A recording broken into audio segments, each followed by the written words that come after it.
Good morning people, we are discussing about the daily के जो हम 5 क्वेश्चन डिस्कस करते हैं, तो आज हम उसको डिस्कस कर रहे हैं। आज का हम फर्स्ट क्वेश्चन देखते हैं। All the federation scheme proposed under government of India act 1935 come under the existence of because. Okay, first question में बोला गया जितने भी ऑल इंडिया फेडरेशन स्कीम है under government of India act में, हमने पता है कि फेडरेशन बना था, तो वही स्कीम की बात की जा रही है और उसी के रिगार्डिंग कुछ क्वेश्चन पूछे गए स्टेटमेंट आपके सामने। फर्स्ट में बोला गया है princes were reluctant to join as it did not resolve the issue of paramountcy. तो पहले में बोला गया कि जो प्रिंसेस थे, प्रिंस या फिर प्रिंसली स्टेट थी, वो जो है ज्वाइन नहीं करना चाहती थी। क्यों? क्योंकि जो पैरामाउंटेंसी का जो इशू है वो जो है अभी भी बरकरार था, वो रिजॉल्व नहीं हुआ था जो उनके हिसाब से होना चाहिए था। सेकंड, मुस्लिम लीग ने अपोज किया था स्कीम को as it wanted decentralization with the weak central government. और वो चाहते थे कि इसे ये जो पूरा जो प्लान है डिसेंट्रलाइजेशन है और वीक सेंट्रल गवर्नमेंट है, और इस वजह से मुस्लिम लीग ने जो है इसको अपोज किया। तब बताना है यहाँ पे कौन सा सही है, first second and neither one neither two. Second question पे चलते हैं। Second question is about the species interaction the term antibiosis refer to. जो स्पीसीज जब इंट्रैक्ट करती है तो एंटी बायसिस का इसमें मतलब क्या होता है, क्या एंटी बायसिस। तो दिस वन, तो आपको बताना है इसमें से कौन सा सही है। फर्स्ट सिचुएशन में ये बोला गया है कि situation where one organism harm other by producing secretion. Okay, वह सिचुएशन जब एक ऑर्गेनिज्म कुछ सिक्रेट करता है एंड जिसकी वजह से दूसरा इफेक्ट होता है। फर्स्ट में ये बोला गया है। सेकंड में एक अट्रैक्शन होता है one organism drive nourishment from another organism. Second की बात की जा रही है, एक ही ऑर्गेनिज्म है, सेकंड ये ऑर्गेनिज्म है, तो इसको खाना चाहिए इससे। तो सेकंड ये बोला गया है क्या ये एंटी बायसिस का मतलब है। नंबर थर्ड में कन्फ्लिक्ट रहता है ऑर्गेनिज्म में of two different species, okay, of two different species for a limited essential resource. Okay, दो एक स्पीसीज है और इन दोनों को एक ही चीज़ चाहिए, जैसे वाटर है, वाटर यहाँ पे थोड़ा है लेकिन दोनों को एक ही वाटर चाहिए, तो मतलब सेम ही वाटर चाहिए and water is only there and तो यही है कि इसकी वजह से कन्फ्लिक्ट होना, क्या है इसको एंटी बायसिस बोलेंगे। नंबर फोर्थ पे बोला गया है ये एक इंट्रैक्शन होती है किस चीज़ में, where one species benefit and other remains unaffected. तो पहले में कि एक जो इंट्रैक्शन होता है व्हेन वन स्पीसीज बेनिफिट करती है लेकिन दूसरी जो है अनअफेक्ट रहती है। तो होता है ना कौन सा यहाँ पे सही है। नंबर थर्ड क्वेश्चन पे चलते हैं। Which of the following best describe the kolkhoz. जहाँ पे एक्सीडेंट हुआ था वही कुछ ऐसी स्टेटमेंट है, देखते हैं। राइस कल्टीवेशन यहाँ पे मिडिल ईस्ट में होता है।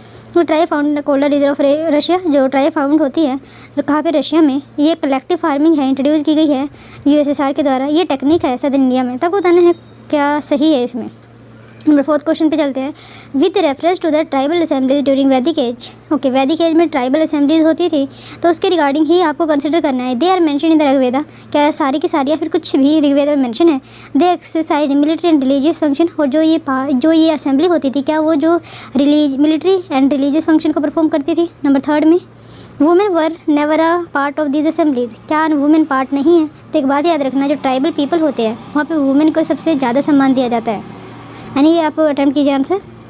Next question is about the consider करना following statement regarding permanent Lok अदालत। परमानेंट लोक अदालत के रिगार्डिंग क्वेश्चन है, तो इसको हम आज बहुत ज़्यादा डिटेल में देखने वाले हैं। They were take up case related only public utility service. क्या ये वही केस लेते हैं जो सिर्फ और सिर्फ पब्लिक यूटिलिटी सर्विस को प्रोवाइड करे, मतलब पब्लिक को जो सर्विस प्रोवाइड करे, अच्छी सर्विस प्रोवाइड करे। सेकंड में award of the permanent Lok अदालत इज़ द फाइनल। और जो परमानेंट होता है लोक अदालत का जो फैसला होता है, क्या परमानेंट होता है और बाइंडिंग होता है उनकी पार्टीज पे। तो आपको बताना है कौन सा यहाँ पे सही है। Let's see the answer. Okay, all federation scheme propose जो की गई थी under government of India act 1935, जो 1930 नेवर कम इनटू, क्यों वो जो है हमारी एग्जिस्टेंस में नहीं आई थी। पहला रीज़न ये था कि प्रिंसेस ये वो जानते थे कि वो सिंपल पैरामाउंटेसी के बिल्कुल अधीन आ जाएंगे। जैसे हमारा एक इंडियन प्रोविंस अलग हो गया, प्रिंसेस स्टेट अलग हो गया एंड वन मोर, और छोटे मोटे जितने भी कमिश्नर होते थे अलग से वो अलग हो, जैसे अंडमान निकोबार हो गया, साहब का भी एक कमिश्नर नियुक्त किया हुआ था ताकि उनको अच्छी तरीके से ट्राइबल लोगों को अच्छा एडमिनिस्ट्रेशन मिल सके। एनीवे, पता नहीं कितना अच्छा था। तो और ये यहाँ पे क्या था, ये ब्रिटिश पैरामाउंटेसी है। अब ये 1935 के एक्ट के हिसाब से जो क्या किया गया था कि ये जो ब्रिटिश पैरामाउंटेसी है, जितने भी प्रिंसली स्टेट है, जितने भी हमारी सिंपल जो रियासतें थी और ये जो जितने भी कमिश्नर थे, सिंपल जो है पैरामाउंटेसी के अंडर आ गए थे। अब इन दोनों का कोई रिलेशन नहीं है, ये अपनी एक पॉलिटिकल बॉडी है। जैसे यहाँ पे जूनागढ़ हो गया, यहाँ पे हैदराबाद, वो अलग जाएंगे वहाँ पे, ना कि ये जो हमारी अदर स्टेट है जैसे बंगाल हो गया, अवध होगी, that is not part of it. ठीक है, सेकंड में Muslim League oppose the scheme. Okay, Muslim लोग ने ही अपोज की थी क्योंकि इसमें decentralisation with a weak central government यहाँ पे वीक थी और डिसेंट्रलाइज बहुत ज़्यादा हो रहा था। डिसेंट्रलाइज कैसे? वैसे भी वो डिसेंट्रलाइज को तो हमेशा फेवर करते थे मुस्लिम लीग कि जो उनकी सिंपल और कह सकते हैं कि जो मेन आइडियोलॉजी थी वो डिसेंट्रलाइज को फेवर करते हैं। लेकिन फिर यहाँ पे क्यों? क्योंकि ये जो है डायरेक्ट जो उसमें आ रहे हैं दैट इज़ इन्फ्लुएंस में, तो वो उनको पसंद नहीं था। वो एक टाइप से डिसेंट्रलाइजेशन है। तो हम यहाँ पे एक्सप्लेनेशन देख लें। All India federation scheme propose की गई थी under government of India 1935 came under into existence because of the following reason. तो फेडरेशन नहीं आ पाई तो never came into existence because of following reason. Number first, federation scheme ultimately failed. जो federation scheme थी वो फेल हो गई because the princes were reluctant, क्योंकि प्रिंसेस जो है रिलेक्टेंट थे to join it. This main objection was that the act did not resolve the जो बेसिक उनको इशू था पैरामाउंटेसी का, उनको रिजोल्व नहीं किया गया था। The government of India as a paramount power still enjoy the right to intervene. और जो गवर्नमेंट ऑफ इंडिया थी वो अभी भी जो है पैरामाउंट पावर जो है होल्ड करती थी, still enjoy the right to intervene in the affair of their states और इवन मतलब कुछ ऐसी सिचुएशन जैसे ऑर्डिनेंस वगैरह हो गया, कुछ और भी ऐसी सिचुएशन थी कि वो डायरेक्ट इंटरफेयर कर सकते थे। Still enjoy the right to intervene in the political affair और ओवरथ्रो देम इफ नेसेसरी।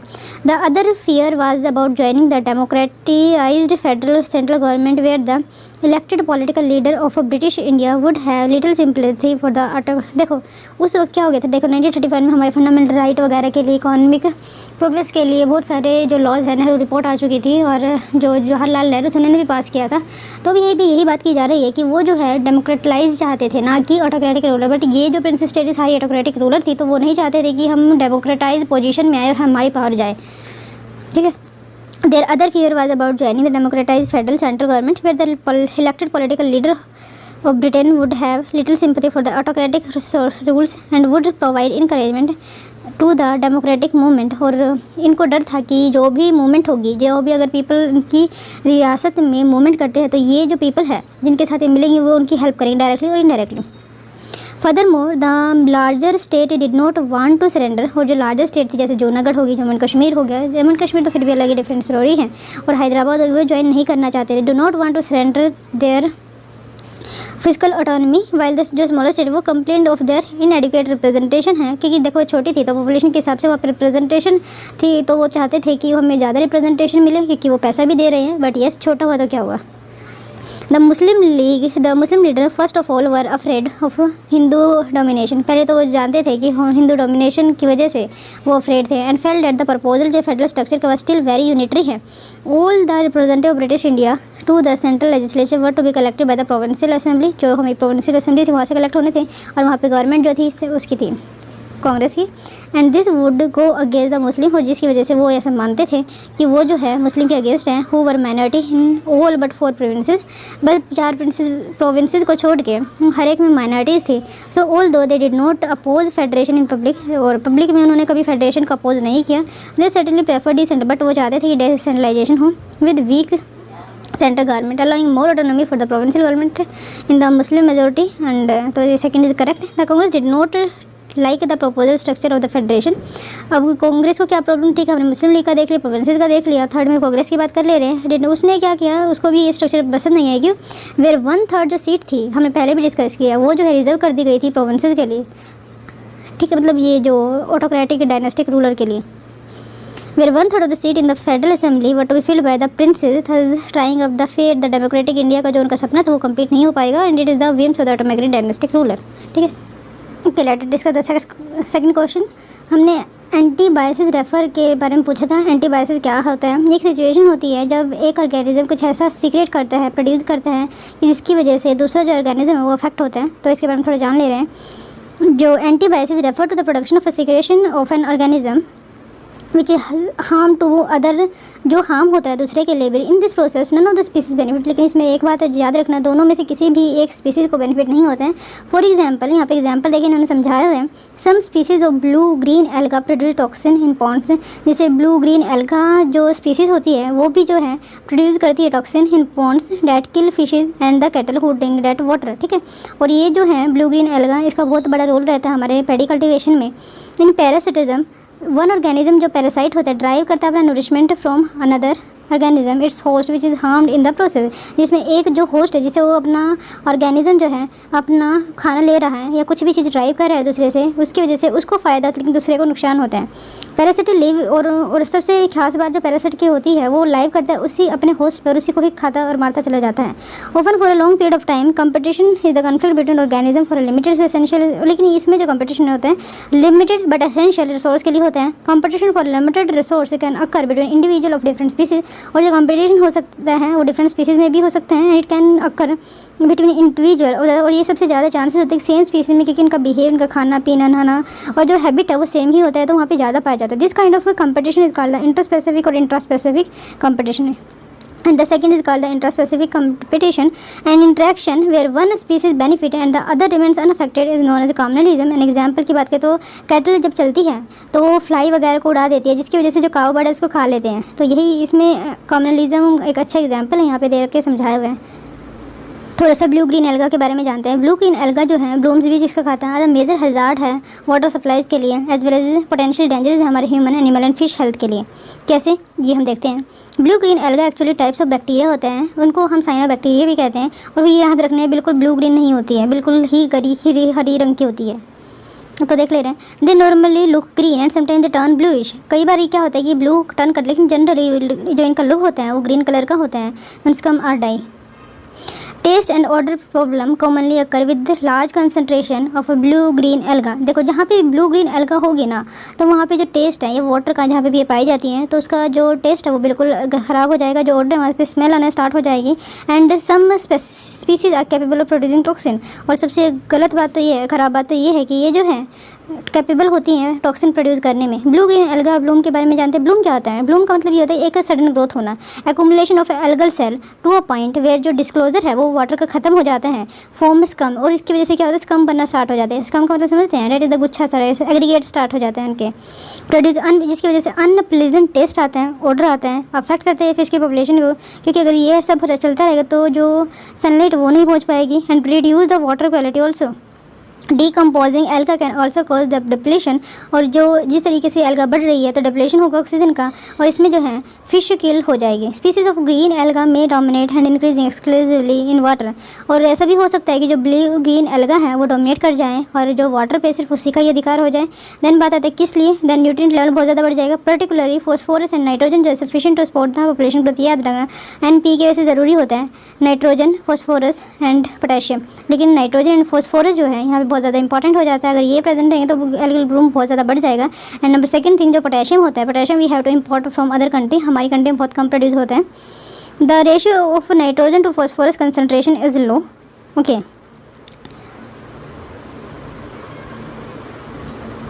अच्छा, जब रेशियो जो रह जाता है नाइट्रोजन का फॉस्फोरस के साथ, अगर इन दोनों की क्वांटिटी सेम है या इक्विवेलेंट है जब तो ठीक है, लेकिन नाइट्रोजन की जो कंसंट्रेशन है वो कम हो जाए और फॉस्फोरस की बढ़ जाए तो जो है अच्छा नहीं माना जाता है। Water still turbulence is low, और लैक ऑफ मिक्सिंग अगर होती है तो ये भी प्रॉब्लम है, क्योंकि मिक्सिंग की वजह से कुछ एनर्जी प्रोड्यूस होती है, तो एक आधे जो भी एल्गल हुआ ब्लूम हुआ है तो वो तो मिला देती हैं। And that do not completely destroy the species there. Weather pattern are stable for a week और सो। अगर वेदर पैटर्न स्टेबल रहता है तो ये बहुत ज़्यादा बढ़ जाती है, बेफालतू में कोई इसको डिस्टर्ब करने वाला नहीं होते, they are growing just. Weather is warm, अगर वार्म होता है तो इनकी फास्ट ग्रोथ होती है, और कोई भी हो वार्म वाटर में या फिर वार्म जगह पे ग्रोथ ज़्यादा होती है। Blue green algal bloom often persist for a several week, और ब्लू ग्रीन एल्गल ब्लूम जो है सेवरल वीक्स तक रहते हैं, sometime months depending upon the flow और कंडीशन। और जो कूलर विंडी वेदर और इंक्रीज फ्लो में reduce the prevent bloom from occurring. As the bloom dies, जो सेल्स होते हैं टेंड टू बिकम लीकी, तो वो जो लीकी बन जाती है, वो जो सेल्स मरी हुई है तो नीचे वाटर में चले जाएंगे। ये the Bloom contain species that produce toxin, it will result in the release of toxin. और जो मान दिया जाए अगर वो ब्लू ग्रीन एल्गा जो है इसमें टॉक्सिन बना हुआ था तो वो मर गया, and then they are just producing in the ocean water, and then they go into deep and whole mix the toxin into that water, and the whole water is now toxic. Once released, some toxins may persist for long than 3 months before they degrade. और 3 महीने बाद ऐसा माना जाता है degrade हो जाए। Problem क्या है ब्लू ग्रीन एल्गा? इतने सारे प्रॉब्लम गिनवा दिया, आई थिंक मुझे नहीं लगता। पोटेंशियल रिस्क क्या हो सकते हैं, इसमें जो रिस्क की बात करें तो डोमेस्टिक एनिमल एंड स्टॉक जो है कॉन्टैक्ट में आता है तो उनको प्रॉब्लम हो सकती है। Contact with alga recreational users can be harmful and they can be report skin and I irritation होती है जो भी वहाँ पे जाते हैं उस पानी में हाथ वगैरह, तो ब्लू ग्रीन एल्गा जो है कॉज कर सकते हैं harmful human health also, death of livestock, domestic animal and wildlife, bad odour, fish kill and closure of water shortage भी हो सकते हैं। एंड बस इतना ही है यहाँ पे। तो जान चुके हाउ दे अपीयर्स, तो आपने एल्गा देखा होगा, कुछ ऐसा ही होता है ये। सी जस्ट अ मिनट, बट उन्होंने ना पैडी का नहीं बताया। अगर मुझे पैडी का मिला ना, देखो किस तरीके से एल्गल ब्लूम दिखा रखा है इसका, इस तरीके से बस कम बनना स्टार्ट हो जाता है और यहाँ पे डॉग जा रहे हैं तो इसमें इरिटेशन हो सकती है। और इस तरीके से भी ब्लू ग्रीन एल्गा ऑर्गेनिज्म ब्रेटिनिका से लिया हुआ है, ब्रेटिनिका। तो इसके बारे में भी थोड़ा पढ़ते हैं कि अगर इन्होंने थोड़ा भी पैडी के बारे में दे रखा होगा तो I will surely tell you. Then बात आते हैं यूकैरियोटिक। एक मिनट, ब्लू ग्रीन एल्गा जो है साइनोबैक्टीरिया भी नाम है, हेट्रोजीनियस ग्रुप है, हेट्रोजीनियस है, प्रोकार्योटिक है, सिंथेटिक फोटोसिंथेटिक ऑर्गेनिज्म है। साइनोबैक्टीरिया रिसेंबल करता है eukaryotic alga in many ways and including morphological characteristic and ecological niche and at this one point treated as alga, hence the common name of blue green alga. मतलब क्या है कि ये resemble का जो हमारे ट्रेडिशनल जो यूकैरियोटिक एल्गा होती है उसको बिल्कुल ही रिसेंबल करता है, जिसकी वजह से इसका नाम भी ब्लू ग्रीन एल्गा ही टिका हुआ है, क्योंकि पहले इतना डिफ्रेंशिएट करने की टेक्नोलॉजी हमारे पास नहीं थी। We have just characterise as per the appearance. Alga have since been classified as a protista and the prokaryotic nature of blue green alga has caused them to classified with bacteria। जिस तरीके से prokaryotic nature था blue green alga का तो उसको bacteria में classify किया गया, द प्रोकैरियोटिक देन मोनरा इसका जो फाइलम है। Okay, photosynthetic alga, biological soil crust, lichen, prokaryotic nostoc, spirulina and anabaena. Just a minute, इसके अच्छे यूज़ भी हैं। इन एडिशन जो फोटोसिंथेटिक तो ये करते ही हैं, लेकिन ये जो है फिक्स करते हैं नाइट्रोजन को, एटमॉस्फेरिक नाइट्रोजन को, that is they can transform the gaseous nitrogen of the air into the compound that can be used by living cell. Particularly efficient nitrogen fixer की अगर हम बात करते हैं, इसमें फिलामेंटस स्पीसीज होते हैं जो इसी ही ग्रुप में पाई जाती हैं। कार्डिस को हिट्रोकाइस्ट के नाम से जाना जाता है। Heterocyst thick walled cell inclusion that are impermeable to oxygen होते हैं, मतलब यहाँ पे इनको ऑक्सीजन की ज़रूरत नहीं होती है। They provide the anaerobic oxygen free environment necessary for the, और इनको इन्वायरमेंट में रहने के लिए ऑक्सीजन फ्री होना ज़रूरी है for the operation of the nitrogen. और जब इनको नाइट्रोजन फिक्सिंग करना है तो तभी ये वो एंजाइम प्रोड्यूस कर पाते हैं। South East Asia nitrogen fixing cyanobacteria जो है राइस पैडीज में यूज़ किए जाते हैं। Thereby eliminated the need to apply, तो फिर वहाँ पे नाइट्रोजन फर्टिलाइज़र की ज़्यादा ज़रूरत नहीं पड़ती है। साइनोबैक्टीरिया रेंज जो यहाँ पे है ये देख सकते हैं, which present the largest prokaryotic organism, they are widely distributed and extremely common. सबसे अच्छी बात क्या है, साइनोबैक्टीरिया फ्लरिश कर पाते हैं मोस्ट इन हॉस्टिपेबल इन्वायरमेंट में। They can be formed in hot spring, called lake and 5 centimetre peak पे भी ये पा सकते हैं। Cyanobacteria frequently among the first coloniser के ही बेयर रॉक में इनका जो स्थान था, जैसे लीचन हो गया, moss and cyanobacteria. Various type of association take place between the cyanobacteria and other organism, मतलब ये सिम्बायोटिक रिलेशनशिप भी फॉर्म करते हैं और म्यूचुअलिस्टिक रिलेशनशिप कह सकते हैं विद फंगी, और उनको हम लीचन्स कहते हैं। साइनोबैक्टीरिया रिप्रोड्यूस एसेक्सुअली रिप्रोड्यूस करते हैं, बाइनरी मल्टीपल फ्यूजन होता है, तो हम इसमें नहीं जाते हैं ज़्यादा डिटेल में, ज़्यादा देखिए। One more thing is there, domain bacteria की डोमेन में आते हैं और ये याद रखना। क्लास है साइनोफासिया, फाइलम है साइनोबैक्टीरिया, 1973 में इनको खोजा, स्टेनियर की तरह खोजा गया था and it's all about that thing. इसका नेक्स्ट क्वेश्चन कोलोहोज के बारे में पूछा गया था, तो ये कलेक्टिव फार्मिंग इंट्रोड्यूस की गई थी अर्स्टवाइल USSR के द्वारा। Collective farming are the model of the kolkhoz, ये इंट्रोड्यूस की गई थी erstwhile Soviet Union to improve करने के लिए efficiency of the previous method जो एग्रीकल्चर एंड टू बूस्ट करने के लिए agriculture production for the self sufficiency. The basic principle behind this type of farming is based on the social ownership लेकर आया जाता है of the means of production. Collective labour इसमें use होते हैं, कलेक्टिव रिसोर्स का यूज़ किया जाता है एंड जो प्रोडक्टिविटी है उसकी बार्गेनिंग पर बढ़ जाती है एंड बाद में कुछ जो हिस्सा होता है वो जो है एक्सपोर्ट कर दिया जाता है या फिर अपना रखा जाता है और बाकी जो है गवर्नमेंट को देना होता है। वो गवर्नमेंट ही डिसाइड करती है ज़्यादातर कि कितना बोना चाहिए। Next question is about the with respect to the tribal assembly, तो वैदिक पीरियड की बात की गई थी, तो यहाँ पे फर्स्ट एंड सेकंड सही है। वुमेन नहीं, वुमेन पार्ट होती थी, तो सेकंड इसलिए थर्ड गलत हो गया, तो फर्स्ट एंड सेकंड है, तो फर्स्ट एंड सेकंड सही क्यों है? They are mention in Rigveda, yes ये सही है। बहुत सारी ऐसी ट्राइबल है जो ऋग्वेद में मेंशन है। ये जो है मिलिट्री एंड रिलीजियस फंक्शन भी करती थी। सेवरल ट्राइबल असेंबली जैसे सभा समिति विधाता हमारे ऋग्वेद में मेंशन किया गया, तो first is correct. This assembly exercise करती थी deliberative military and religious function also. Women participate करती थी इक्वली सभा एंड समिति में ड्यूरिंग द ऋग्वेद, लेकिन जब लेटर वैदिक पीरियड में उनकी जो पोजीशन है वो डिग्रेड होना स्टार्ट हो गई। ओके, चार जो मुख्य वेद है उसके बारे में जान लेते हैं। संहिता, संहिता बोले are collection of the metric text, there are 4 Vedic Samhitas हैं, इनको संहिता बोला जाता है, वैदिक संहिताज जो लिखा गया है। तो ऋग्वेदा, यजुर्वेदा, सामवेदा, अर्थवेदा और पांचवा वेद जो है गंधर्व वेदा के नाम से जाना जाता है, जिसमें हमारा मोस्टली गंधर्व म्यूजिक टोन दे रखी होती है। और जितना भी ये कलेक्शन होता है इन सब में जो भी गाया जा सकता है उसका।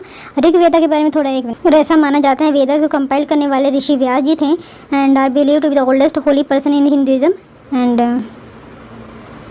विद मतलब वेदा का मतलब क्या था, इसका मतलब होता है नॉलेज। ये संस्कृत वर्ड है जिसका रूट है मतलब विद का मतलब होता है knowledge, which means finding, knowing, acquiring, understanding of what knowledge. The idea of teaching and practice describing the Vedas form the basic of the 6 major school of Hindus philosophy. Also origin of Veda की बात करें तो that is not so important, but we have to know कि इनमें कौन सा क्या लिखा हुआ है।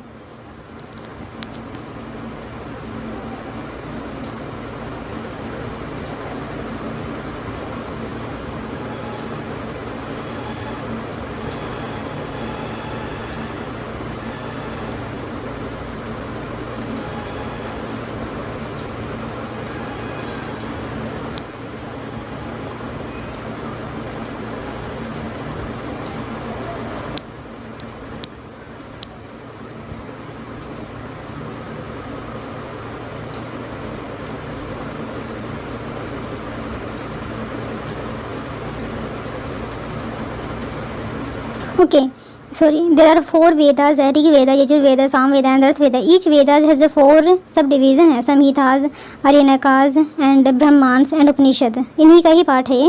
And all about the Rig Veda. Rig Veda जो है ओल्डेस्ट एक्सटेंट इंडिक टेक्स्ट है, collection 1028 hymns. And Rig Vedic deities को ही ये जो है प्रोस्पर करने के लिए, कंसोलिडेट करने के लिए यूज़ किए गए हैं। एंड यज्ञ, इंद्र, सोमा का बहुत बार जिक्र होता है यहाँ पे। सामवेदा की बात करते हैं, इसमें 1549 स्टेंजर्स हैं जिसको हम गा सकते हैं। White titlist entirely from the, एक minute, consist of 1549 taken almost entirely from the Rig Veda ही से ही ये लिया गया है, एक्सेप्ट फॉर 75 मंत्रास। अदरवाइज तो सामवेदा सिर्फ ऋग वेदा का ही पार्ट है। While its earliest part are believed to date from the early age the Rig Vedic. Then बात आती है यजुर्वेदा की। ये कंसिस्ट ऑफ प्रोज मंत्रास, यहाँ पे पाई जाती है कंपाइलेशन, रिचुअल, ऑफरिंग की किस तरीके से किसी देवता को खुश किया जा सकता है, क्या क्या रिचुअल फॉलो करने चाहिए, एंड इसमें ये दे रखे हैं। देन है अथर्ववेदा। अथर्ववेदा जो है बिलोंगिंग टू द अर्थवन और अंगिरा पोएट से रिलेट करते हैं। इट हैज़ अबाउट 760 हाइम्स है, 160 विद द ऋग वेदा से कॉमन है, तो ये भी उसी का ही पार्ट माना। Discuss the next question. They take up cases related to the only public utility service. क्या लोक अदालत सिर्फ और सिर्फ लेते हैं केसेस जो पब्लिक यूटिलिटी सर्विसेज से रिलेटेड हो ओनली, क्या ये सही है? एंड नंबर सेकंड में जो अवार्ड्स परमानेंट लोक अदालत का फाइनल और बाइंडिंग होता है, ये सही है। लीगल सर्विस अथॉरिटी एक्ट 1987 में इसको बनाया गया था, which had established Lok Adalat did not at first establish permanent Lok Adalat. It was amendment किया गया 2002 में, that enable the establishment of the first permanent Lok Adalat with the chairman and 2 member providing compulsory pre litigation mechanism provide किया जाएगा and settlement cases related to public utility services. The basic feature जो permanent Lok Adalat act का है कि वो जो है लोक अदालत की तरीके से ही काम करती है। देयर हावर सर्टेन मेडिफिकेशन किए गए बाद में। The key difference is date typical Lok Adalat can only be summoned occasionally and not on a daily basis. जो पहले लोक अदालत थी सिर्फ कभी कभी ही उसको बुलाया जा सकता था। परमानेंट लोक अदालत इज एन एस्टेब्लिश सिस्टम हो गया, इसको इंस्टीट्यूशनलाइज कर दिया गवर्नमेंट के द्वारा। इट इज ऑर्गेनाइज अंडर जज, जो डिस्ट्रिक्ट जज है उसके हिसाब से इसको ऑर्गेनाइज कराया जाता है, और एनी अदर जजेस रैंक ऑफ द डिस्ट्रिक्ट जज। सेकंड की बात करें, दे take up cases related to the only public utility, ये भी सही है। अवार्ड ऑफ द परमानेंट जो है बिल्कुल ही बाइंडिंग होता है। मेरे discuss the news of today, जो 2 दिन के उन्होंने कंबाइन दिए हैं, तो हम दोनों को ही डिस्कस कर रहे हैं आज। तो पहली न्यूज़ है डेट द गवर्नमेंट कंसिडर कर रही है लैंड एक्विजिशन अंडर कोल बियरिंग एरियाज। तो कोल बियरिंग एक्ट के हिसाब से जो गवर्नमेंट है कंसिडर कर रही है कि लैंड एक्विजिशन होना चाहिए। तो क्या है ये, इसके बारे में पूरा इशू जानते हैं। प्रपोजल जो है एक्वायर लैंड एक्विजिशन लीज देने के लिए प्राइवेट प्लेयर को एक्सपेडिट कर दिया डेवलपमेंट कोल ब्लॉक की allocate for a commercial mining. Currently अगर हम बात करें क्या सिचुएशन है, सीबी एक्ट जो है यूज़ करता है acquisition of land and for use by state own coal mining companies ही जो है इसको यूज़ कर सकती थी, लेकिन अब इसको कमर्शलाइज करने के लिए, इस प्रोसेस को और आगे बढ़ाने के लिए अब जो है इस प्रोसेस को जो जल्दी किया जाएगा। मेजर इशू क्या है, कोल प्रोजेक्ट से डिले होता है इसमें सबसे पहली बात तो, एंड इन्वायरमेंटल क्लियरेंस नहीं मिल पाते, forest clearance and possession of land also, क्योंकि प्राइवेट प्रॉपर्टी है, इवन ट्राइबल पीपल के लिए तो है ही है। Issue related to resettlement and rehabilitation also.